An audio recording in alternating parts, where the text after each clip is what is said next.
Muy bien, entonces vamos a comenzar esta clase haciendo un recordatorio del contexto con el que vamos a partir en este curso, y es con la definición de lo que vamos a entender por números complejos. Entonces vamos a tomar sea R2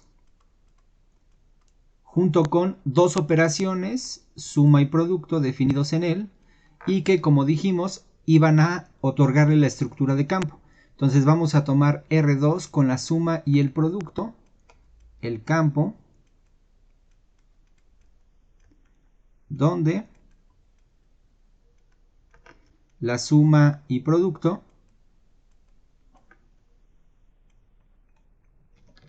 la suma y producto se definen de la siguiente forma. Se definen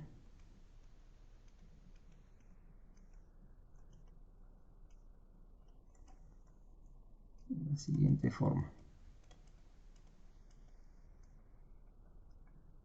Ok, entonces para cualesquiera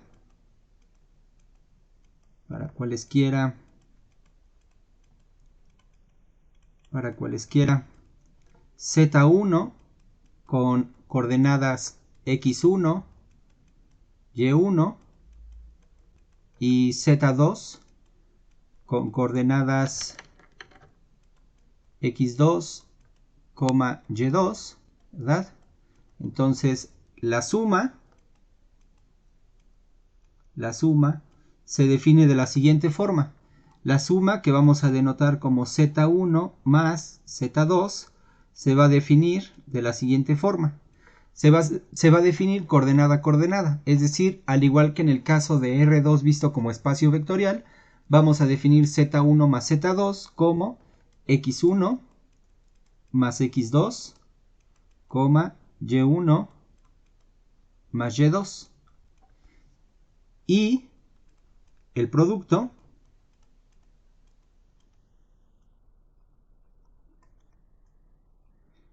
que vamos a denotar como Z1 por Z2 se va a definir de la siguiente forma. Se va a definir como X1 por X2 menos Y1 por Y2, X1 por Y2 más X2 por Y1. Entonces, con esta definición, la estructura que obtenemos es, con la definición de estas dos operaciones, como les digo, junto con el conjunto R2, la estructura que obtenemos es la de un campo.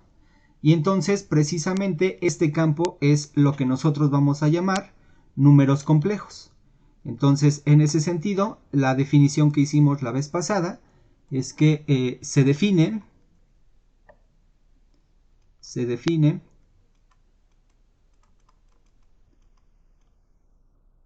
el plano complejo,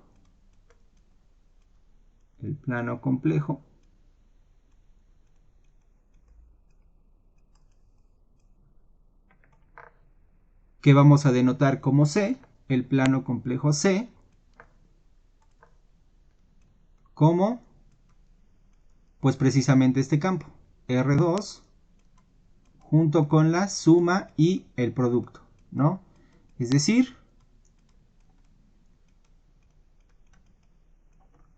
pues esto que vamos a llamar C, esto que vamos a llamar plano complejo, va a estar definido como R2 junto con sus dos operaciones. Es decir, el plano complejo se define como una estructura algebraica, la estructura de este campo. A los elementos de C es a los que vamos a llamar números complejos. Entonces, a los elementos de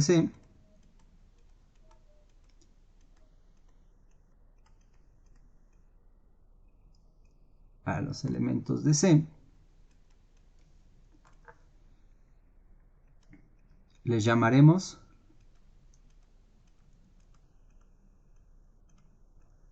números complejos.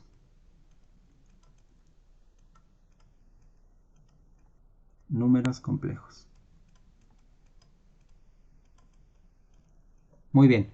Y entonces, en ese sentido, también suele llamarse AC como el campo de los números complejos. Entonces, también suele llamarse, bueno, más bien C también suele llamarse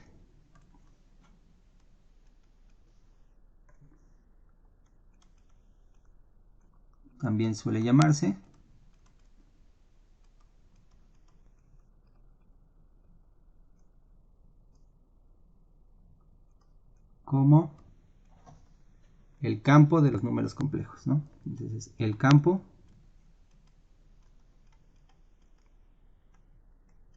de los números complejos.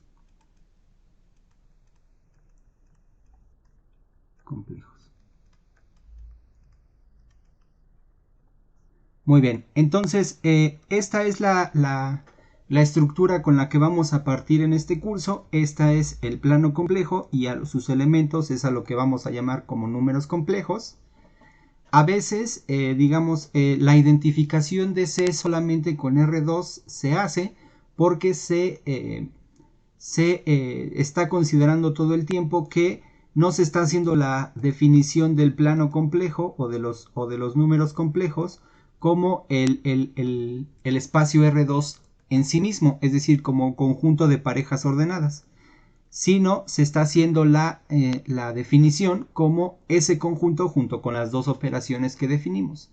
Es en ese sentido que por eso lo escribí de esta forma, para hacer énfasis en que los complejos nos vamos a referir como los elementos de R2, pero a R2 visto como estructura de campo, junto con estas dos operaciones.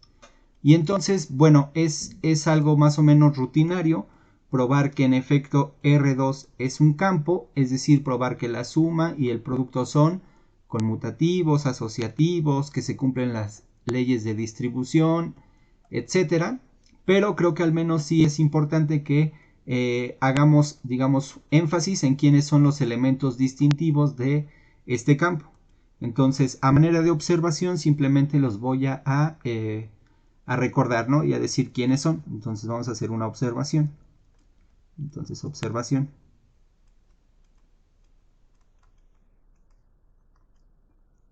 Ok, entonces, a ver, el neutro aditivo. Entonces, 1. El neutro aditivo.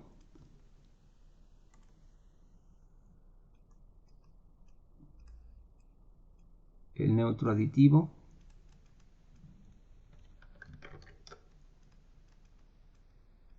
El neutro aditivo es, y observen que lo voy a denotar como es usual en los campos, denotarlo con este símbolo que leemos como el 0. Entonces el neutro aditivo para nosotros va a ser el 0, que está definido como el vector 0,0. Y entonces recuerden que el neutro aditivo es un vector tal que al sumárselo a cualquier número complejo nos da el número complejo mismo. Recuerden que el neutro aditivo también es único. Después tenemos el neutro multiplicativo. Entonces 2. El neutro multiplicativo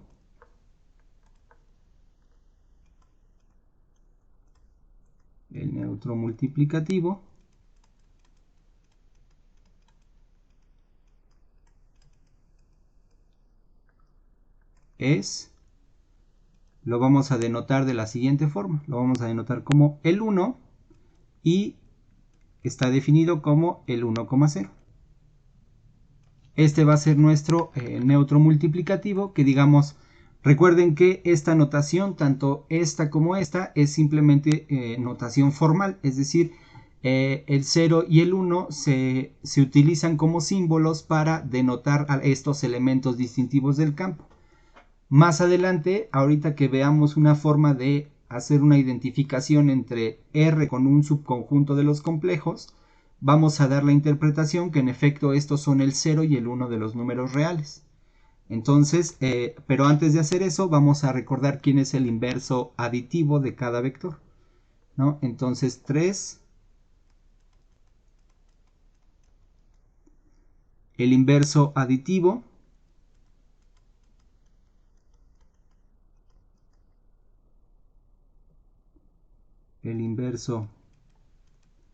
aditivo de cada vector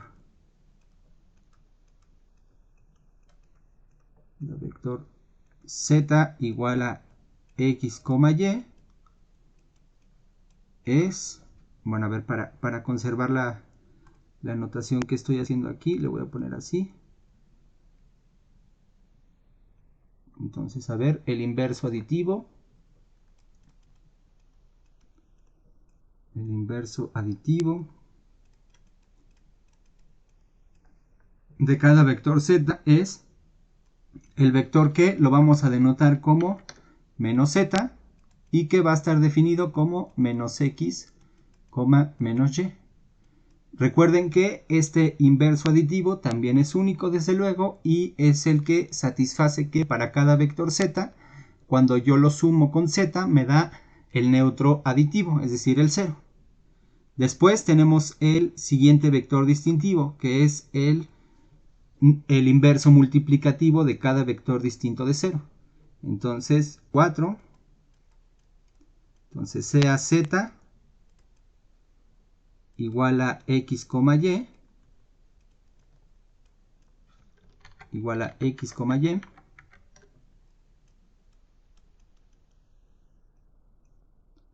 distinto de 0.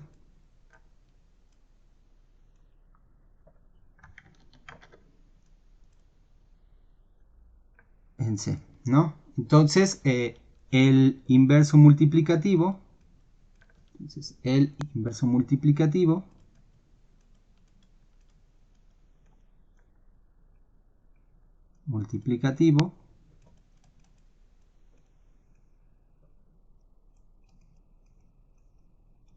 el vector que vamos a denotar de la siguiente forma.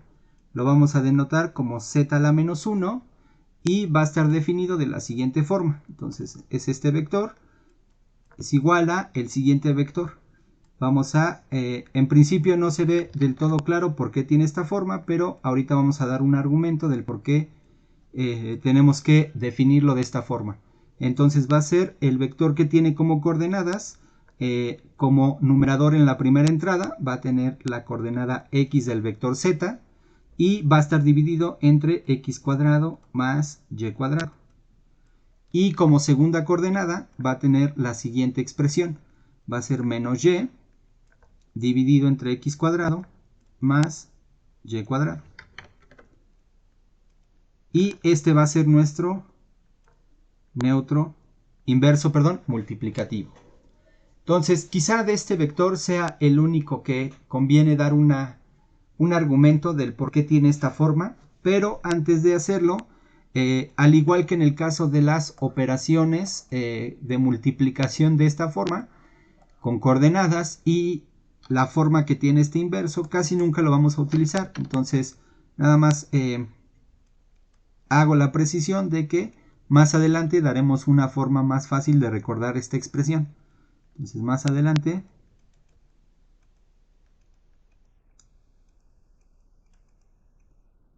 daremos una mejor expresión.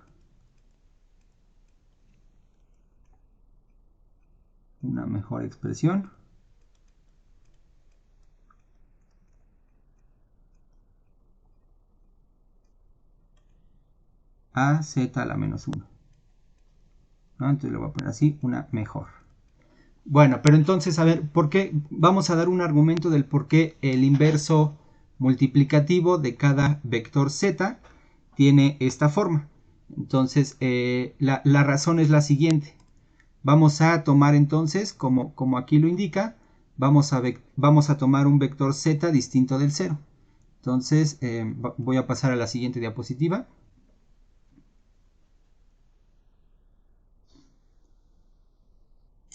Una disculpa, se me cerró la pizarra, pero ahorita la abro de nuevo. Ok, entonces continuamos. Ahora sí. Entonces vamos a tomar, como el inverso multiplicativo solo está definido para los elementos distintos de 0, entonces vamos a tomar CAZ con coordenadas x, y distinto del vector 0, es decir, del neutro aditivo en C. Entonces, recuerden que esto lo que quiere decir es que x es distinto de 0 o y es distinto de 0. O y es distinto de 0. Y recuerden que a final de cuentas, como estamos todavía en el contexto del conjunto de parejas ordenadas, la igualdad de parejas ordenadas se da si son iguales, si se da la igualdad en cada entrada de los vectores. Entonces, en ese sentido, como el neutro aditivo tiene coordenadas 0,0, el hecho de que este vector sea distinto del neutro aditivo quiere decir que al menos una de sus coordenadas es distinta del 0. ¿Ok? Entonces, esa va a ser la condición que va a satisfacer este vector. Entonces, lo que buscamos es un vector. Entonces, buscamos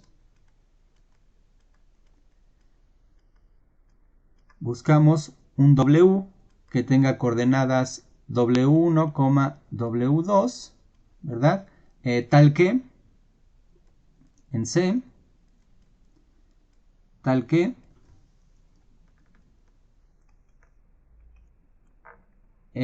Z por W1, es decir, Z multiplicado por W, perdón, Z multiplicado por W sea igual a el vector 1, es decir, perdón, no al vector 1, al neutro multiplicativo del campo C, es decir, al 1. Pero esto ocurre, ¿verdad? Lo anterior ocurre si y solo si. Entonces, lo anterior ocurre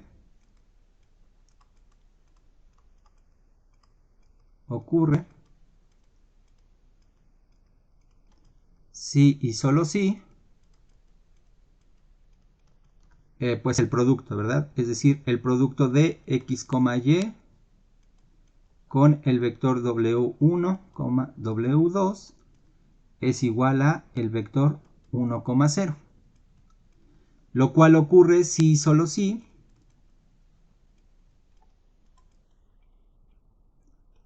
de nuestra definición, ¿verdad? Tenemos lo siguiente. Ocurre lo siguiente. Tenemos que x por W1,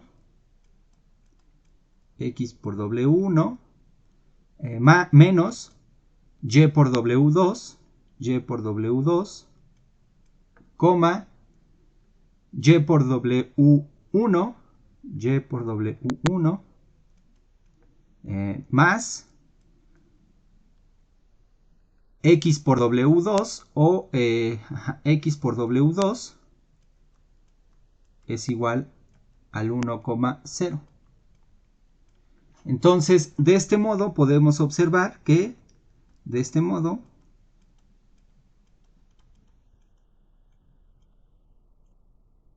W1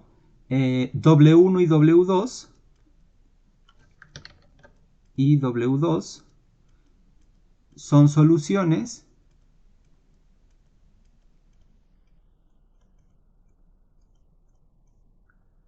del sistema de ecuaciones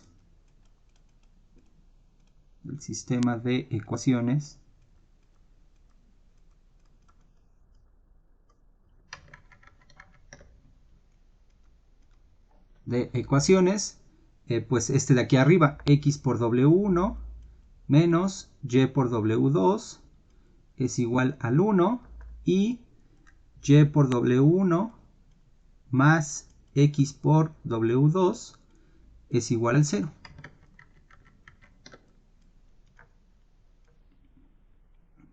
Ahora bien, observen que este sistema de ecuaciones, nuestras variables, por así decirlo, son W1 y W2, es decir, x y y son fijos, porque precisamente nuestro vector fijo es el vector z.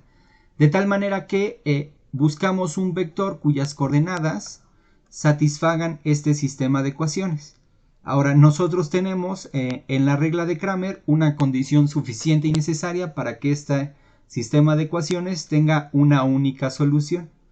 Y entonces, por la regla de Cramer, recordemos que el sistema anterior, vamos a llamarle el sistema 1. Entonces, este de aquí. Entonces, por la regla de Cramer,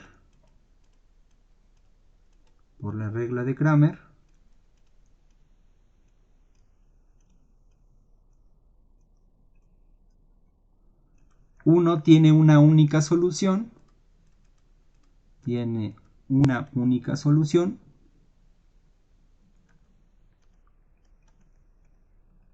Única solución. Si y solo si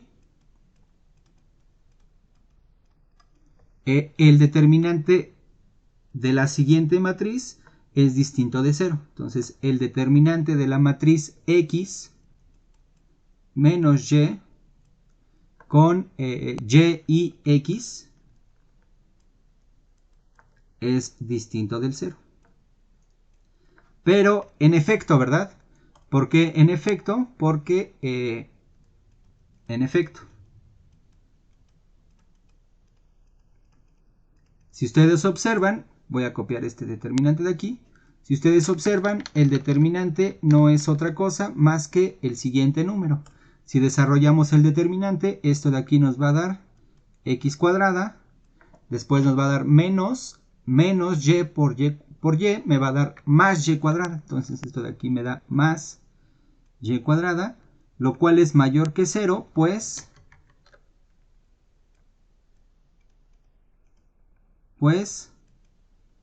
x es distinto del 0 o y es distinta de 0. Lo cual quiere decir que al menos uno de sus cuadrados, si no es que los dos, deben ser mayores que 0.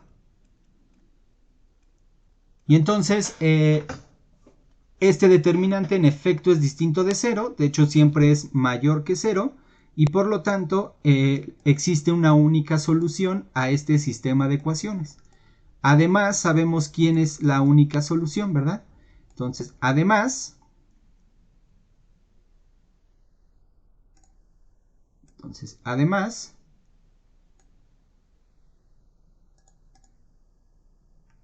permítanme modificar esto. Ok, entonces, además,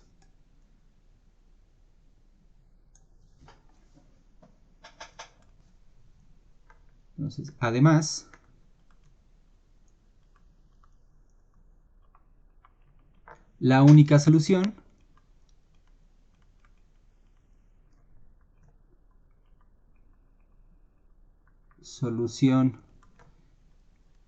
de 1 es, entonces W1 va a tener la siguiente expresión. Recuerden que se obtiene de la siguiente forma. W1 lo vamos a obtener como el cociente de dos determinantes. El determinante que va a ir en el denominador va a ser precisamente el determinante que acabamos de calcular, es decir, este de aquí, el determinante de la matriz x menos y x. Entonces, esto de aquí nos va a dar el x cuadrada que aparecía en la expresión del inverso aditivo. X cuadrada más y cuadrada. Y el determinante que va a ir en el numerador se obtiene de colocar precisamente en lugar de los coeficientes que acompañan a la variable x, poner los coeficientes constantes. Es decir, en este caso sería el 1 y el 0. Entonces va a ser 1, 0. Y aquí sería menos y x. Menos y x. De tal forma que este determinante de aquí nos queda igual a 1 por x, nos va a dar x. Y menos y por 0, pues nos va a dar 0. Entonces, a final de cuentas, nada más nos queda x. Entonces nos va a quedar esta expresión de aquí. Nos va a quedar x cuadrada más y cuadrada que divide a x. Entonces, esa es la primera expresión de la coordenada en x de nuestro inverso aditivo, multiplicativo, disculpen. Y la segunda solución, pues se obtiene de forma análoga. Es decir, W2 va a ser igual a el siguiente cociente de determinantes. Como primer determinante en el numerador, pues vamos a tener más o menos la misma expresión, pero ahora en lugar de poner los coeficientes que acompañan a las variables y, vamos a, a las variables W2, vamos a poner los coeficientes 1 y 0. Entonces aquí iría el 1, aquí iría el 0 y como coeficientes en el primer renglón vamos a poner a x y a y. Entonces a x y a y. Entonces, y como determinante en el numerador, en el denominador, perdón, pues vamos a poner a x cuadrada más y cuadrada.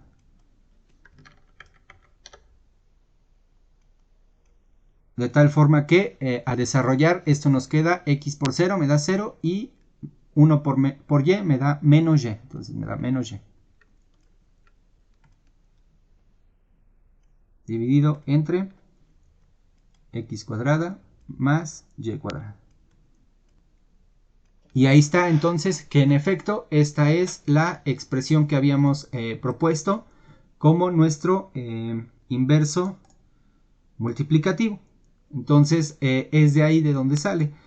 Una vez más, esta expresión pues sí ya está justificada, tiene sentido, pero pues es un poquito engorrosa de operar.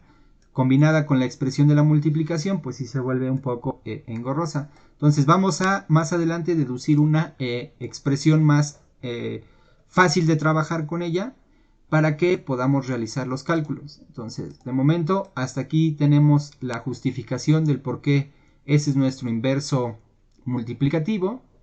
Y bueno, con esto pues ya cerramos la discusión de nuestro contexto para este curso, que va a ser el de los números complejos vistos como, o más bien definidos como este campo, R2 junto con estas dos operaciones. Muy bien, pues ahora vamos a interpretar a los números complejos de otra forma. Lo que les había comentado la clase pasada es que los números complejos tienen la ventaja de que pueden ser representados de distinta forma. Como parejas ordenadas nos sirve para dar el contexto y por lo tanto tomar la definición de lo que vamos a llamar números complejos. Pero hay otra forma de representarlos que bajo ciertos contextos resultan ser más útiles. Por ejemplo, vamos a ver ahorita que existe una representación que le voy a llamar cartesiana de los números complejos, que es la que usualmente introducen en los primeros cursos donde se ve en variable compleja, que es de la forma a más b, es decir, a más la unidad imaginaria multiplicada por un número real, ¿verdad? Entonces, esa va a ser una expresión y la otra expresión va a ser de la forma polar. Entonces, ¿cómo surge esta expresión de forma cartesiana de los números complejos? Pues surge de la siguiente observación. Entonces, hagamos la siguiente observación. Entonces, observación.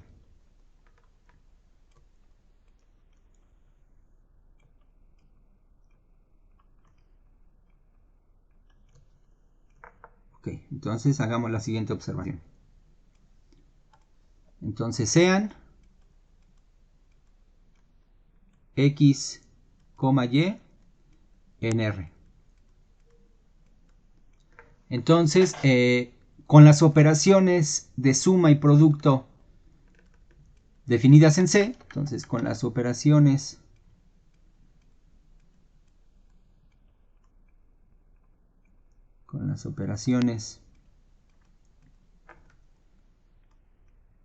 de suma y producto definidas en C,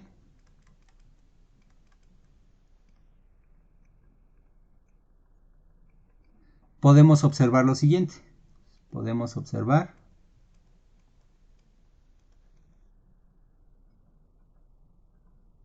lo siguiente.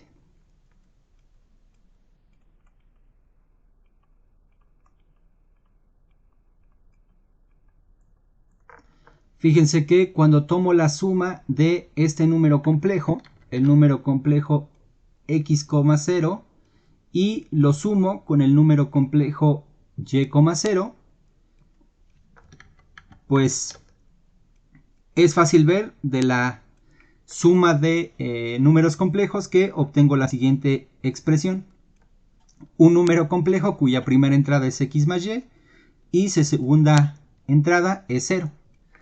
Ahora, esta sería la primera observación. Y la segunda observación sería que cuando los multiplico, es decir, cuando tomo x, 0 por y, 0, en realidad también obtengo algo muy sencillo.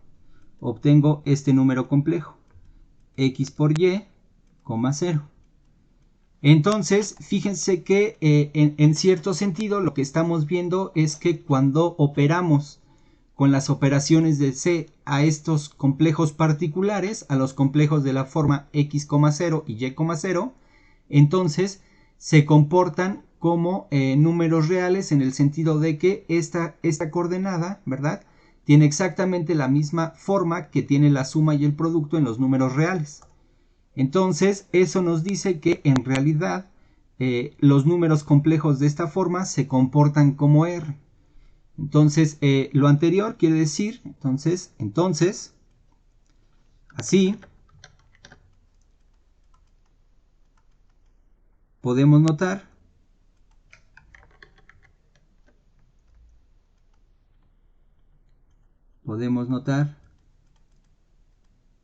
que los números complejos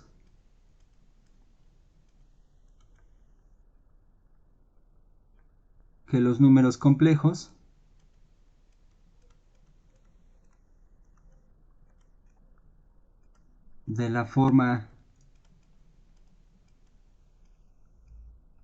x, y, x, 0, disculpen, x, 0, desde luego que con x en R, ¿verdad?, se comportan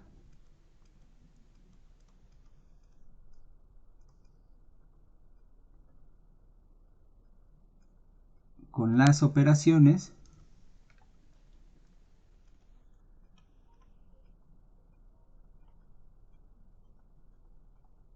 como números reales.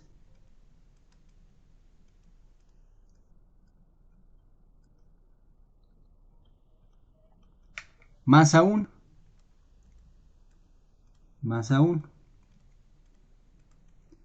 el conjunto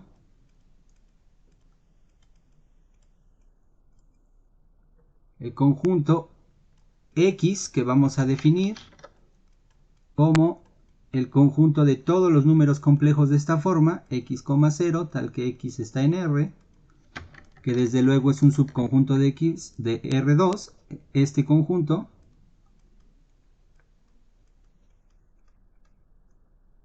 se puede identificar con R. Entonces se puede identificar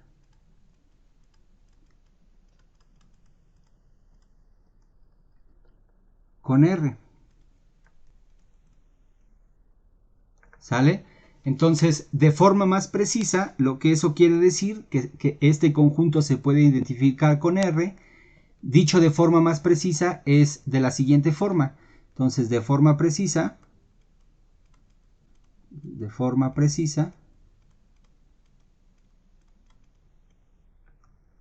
la función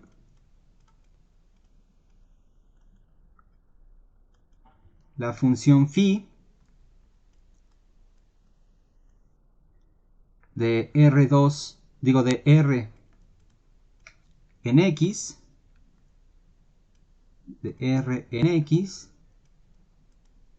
definida como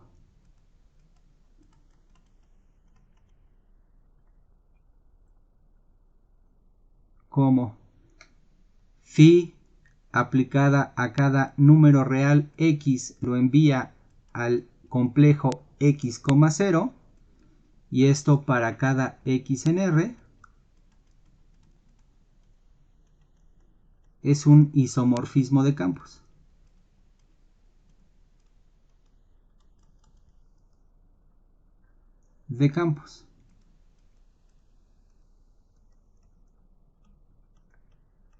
Es decir,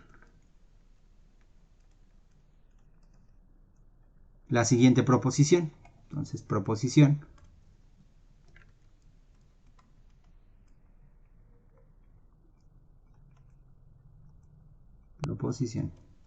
Entonces, la función phi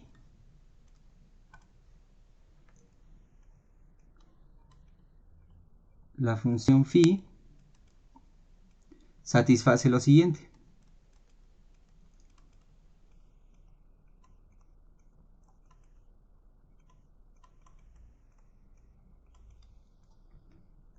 Lo primero que satisface es que phi es biyectiva.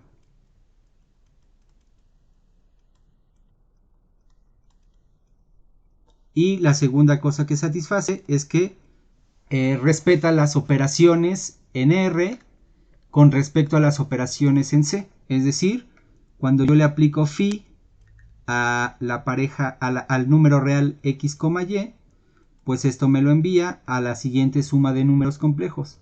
Phi de x más phi de y. Y lo mismo con el producto. Phi aplicado a x por y, pues esto me lo envía a phi de x multiplicado por el número complejo phi de y. Noten que estas son precisamente, esta segunda parte es precisamente la observación que hicimos aquí. Es precisamente esta de aquí. Entonces, observen que esto de aquí es 1 y 2 de la observación. Entonces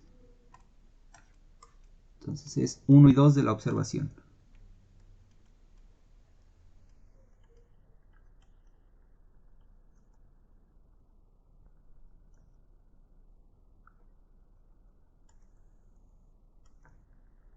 Muy bien. Entonces, y probar que phi es biyectiva, pues es bastante sencillo.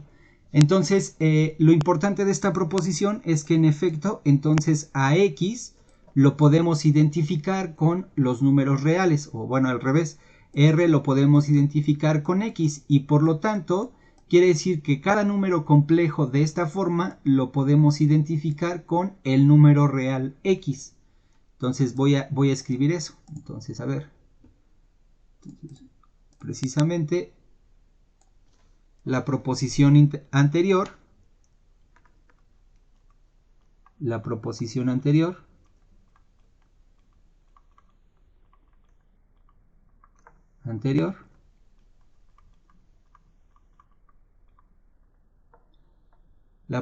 anterior permite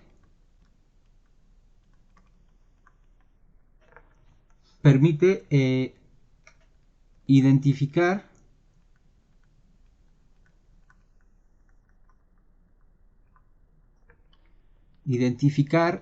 cada número complejo, bueno, cada número real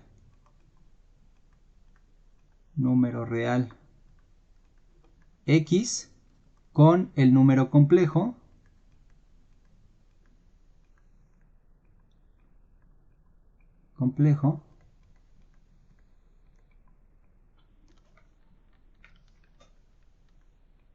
x, 0, lo cual podemos escribir como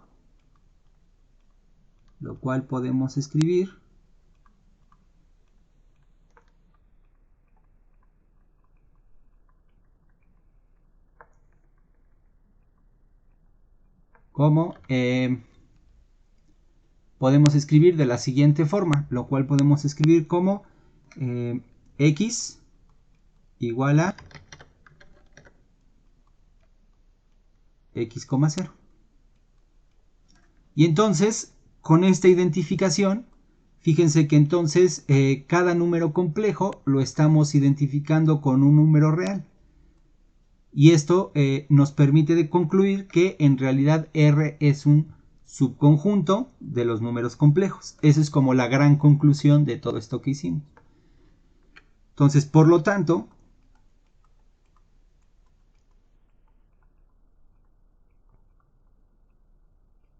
con esta identificación,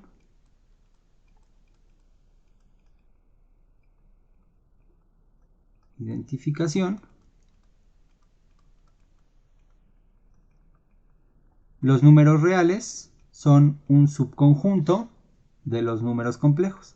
De hecho, son un subconjunto propio, pero bueno, los números reales son un subconjunto de los números complejos. Esa es como nuestra gran conclusión.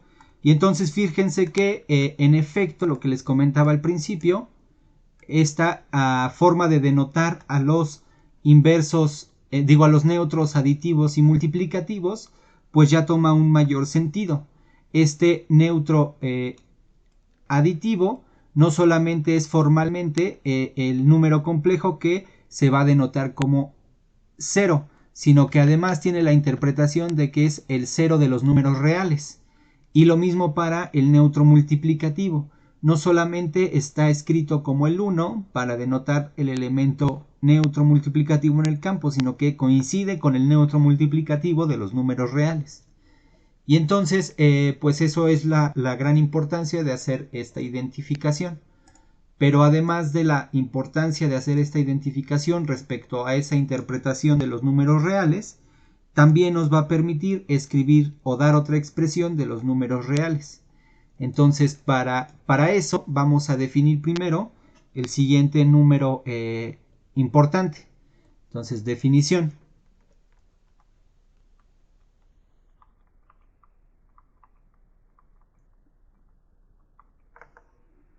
Entonces se define.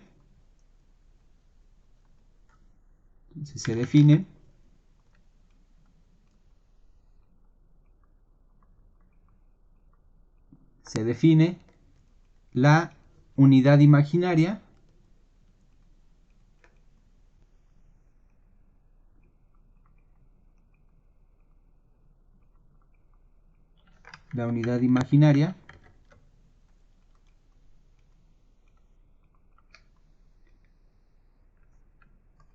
como el complejo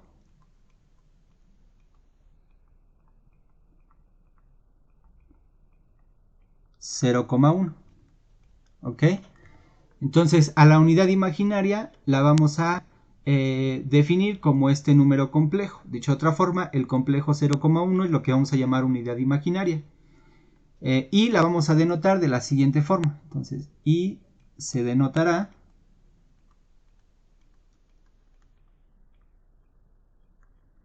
como, entonces la vamos a denotar como, pues como todos ya sabemos, como i. Entonces ahí la vamos a definir como el número complejo 0,1. 0,1. Entonces, con esta definición tenemos esta proposición que surge de esta identificación de los números reales. Entonces tenemos la siguiente proposición.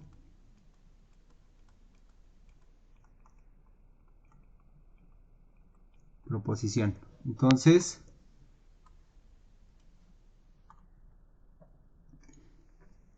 cualquier número complejo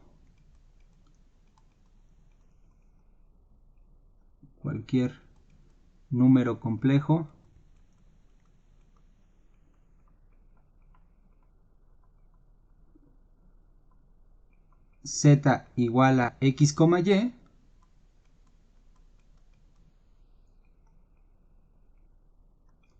se puede expresar de la forma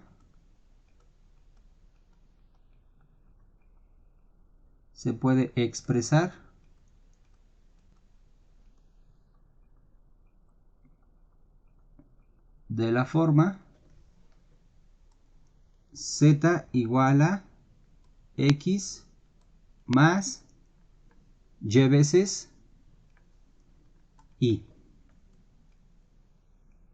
Entonces, esta es la forma que le vamos a llamar forma cartesiana de los números complejos, que es en realidad una de las tantas formas que ya conocíamos, que siempre nos introducen para estudiar números complejos. Entonces, esta de aquí es la que vamos a llamar forma cartesiana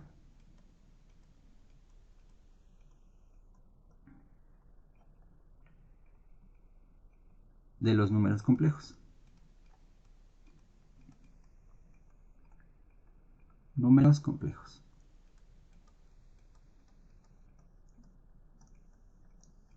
¿Ok? Y fíjense que esta forma tiene otra interpretación, que es que cuando entendemos a C como espacio vectorial sobre los números reales, entonces nos está diciendo que esta forma se puede expresar de esta forma. Nos dice que el 1 y i es una base. Entonces fíjense que en realidad no solamente se puede expresar, sino que además se puede expresar de forma única. Entonces, vale decirlo, se puede expresar de forma única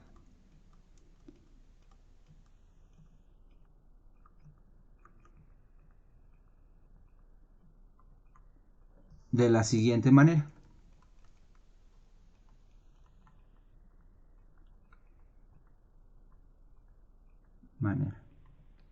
Como z igual a x más y veces y.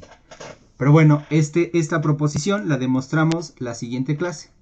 Entonces vamos a dejarlo hasta aquí y nos vemos el día lunes.